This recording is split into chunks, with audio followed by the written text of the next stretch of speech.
everybody, it's Dana. Today we're going to use a different type of medium. I am trying out the Distress Crayons by Tim Holtz. First of all, I love the colors, but I will have to tell you this is a little bit new for me. So we're going to test it out on making a quick background. So I just have here actually a piece of Tim Holtz watercolor paper. I'm going to use the smooth side. And I'm just going to grab a few of these out so I can get some really nice color down on my piece of paper. Now I have been working with these for a while, trying to figure out exactly how I need to use them. I will say that I struggled a little bit, but I think I'm kind of getting the hang of it. It's just using something different, right? So I'm going to use a smooth side of the paper, and I'm going to crank up my crayon, and I'm going to start laying down some color. So from what I have seen, you need to lay down a good amount of color to really get your colors to blend. So next I'm going to come in with the yellow, and I'm going to actually scribble over the pink a little bit, just a tad bit. All right, next I'm going to move into the green.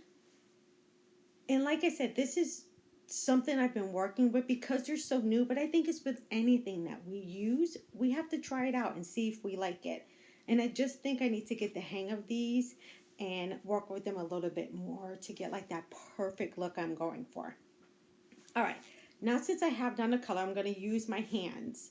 These are God's tools for making art. So I'm going to start rubbing in the crayon into my paper, and it will move. You just have to add a little bit of pressure to it. So I'm going to try to blend those colors together, going back and forth and smoothing it out. Now, the paper does have texture to it, so that's going to be something I'm fighting against. So I'm going to use another finger, and I'm going to start blending that yellow and that green together.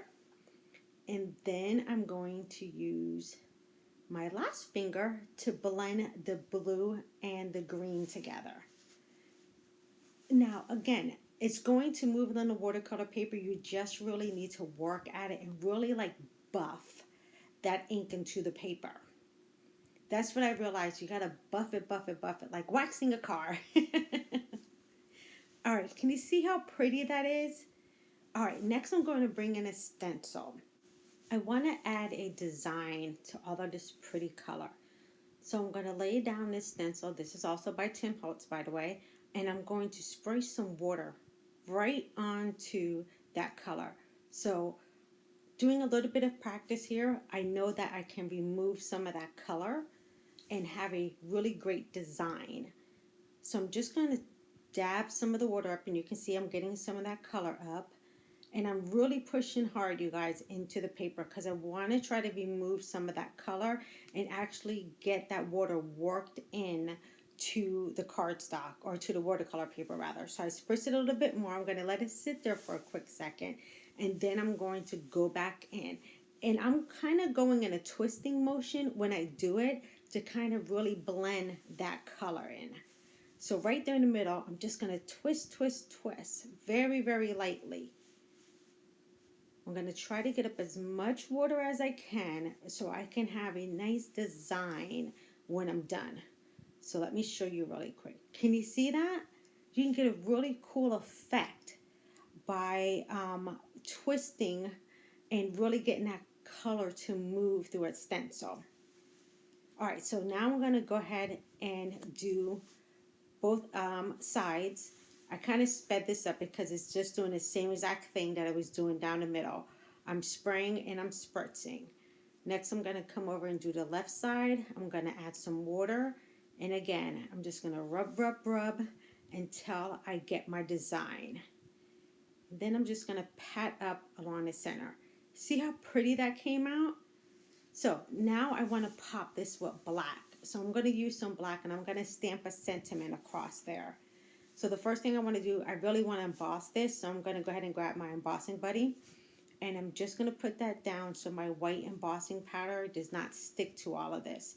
And I'm going to make it a birthday card. So I'm going to use a stamp set from Lawn Fawn because I think this would be a really pretty birthday card. Lots and lots of color going on. I'm going to go ahead and line that up on my piece of paper. Kind of get it centered where I want it. You guys know me. I like good first impressions.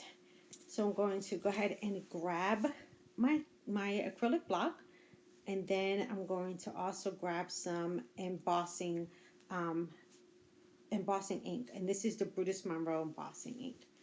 I love this embossing ink. It's now my new favorite. All right, so I'm going to lay that happy birthday sentiment down, and I'm going to push hard.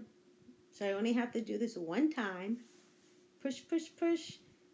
Great. I got it on the first go around. I'm going to just grab a coffee filter and my white embossing powder. And my favorite is the opaque white, because it really, really is a nice bright white. And that's what I want. All right, let me scoot that aside before I spill it everywhere.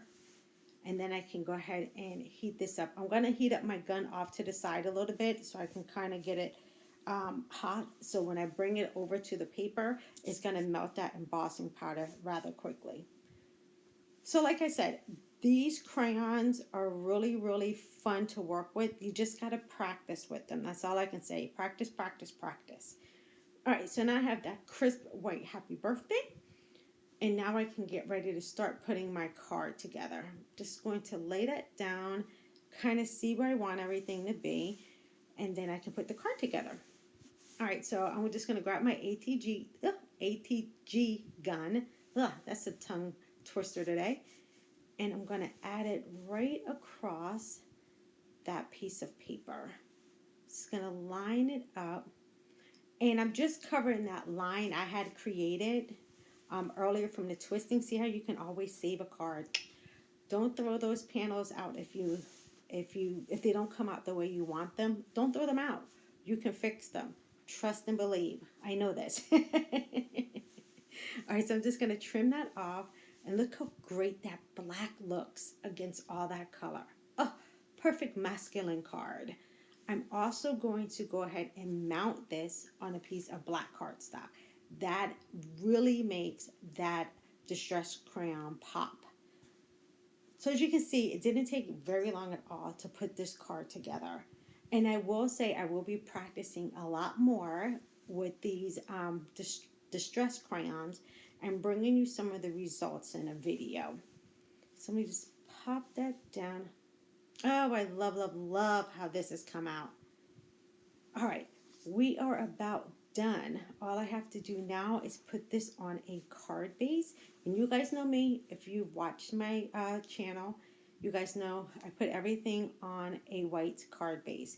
It just makes it easier to write in the inside, or if I'm giving this to someone, it's easier for them to write a message in the inside. So I'm just going to line that up, leaving just a white border all the way around the card. Alrighty, and there you have it. A nice background with the Tim Holtz Distressed Crayons. I hope you guys liked the video today. Please make sure to follow me right here in all my social media outlets. I'll see you guys soon. Take care.